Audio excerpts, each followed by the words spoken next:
So మన next break కూడా తెలంగాణ నుంచి వస్తుంది, అదేంటో కూడా చూద్దాం.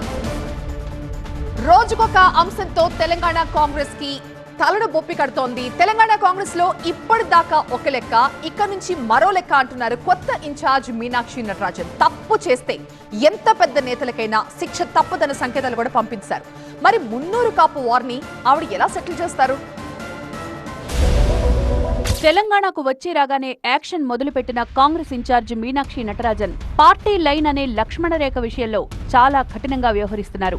ఇప్పటికే ఎమ్మెల్సీపై వేటు వేశారు. తాజాగా ముఖ్యంగా మున్నూరు కాపుల మీటింగ్ పై మేడం గరంగా ఉన్నారు. వి హనుమంతరావు ఇంట్లో మున్నూరు కాపుల సమావేశానికి ప్రతిపక్ష పార్టీలను పిలిచి ప్రభుత్వాన్ని తిట్టించడం ఏంటని మీనాక్షి నటరాజన్ ప్రశ్నించారు. బీసీ కులగణన చేస్తే ప్రభుత్వాన్ని అభినందించాల్సింది పోయి విమర్శలా అంటూ నిలదీశారు.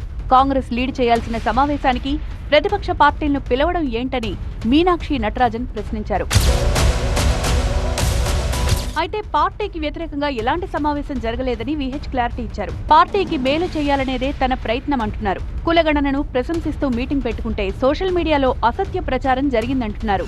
ప్రతి కేబినెట్ లో ఏది ఇప్పటి వరకు ఏ కేబినెట్ లో కూడా మున్నూరు కాపులు ఉండేది, ఈసారి లేదు. దీన్ని తప్పనిసరిగా సరి చేయమని చెప్పారు. ఇందులో తప్పే ఉంది. ఎవ్వరు కూడా ఇదో కొత్త ప్రపగండ చేస్తున్నారు. ఈ ప్రపగండ నేను ఖండిస్తున్నా.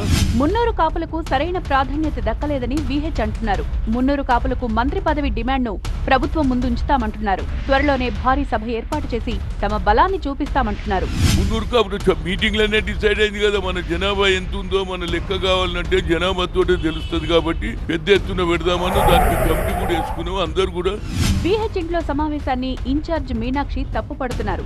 అయితే పార్టీకి నష్టం కలిగించేలా వ్యవహరించలేదని విహెచ్ అంటున్నారు. ఇన్ఛార్జ్ తప్పుగా అర్థం చేసుకున్నారు. ఆవిడ్ను కలిసినప్పుడు అన్నీ వివరిస్తానంటున్నారు విహెచ్.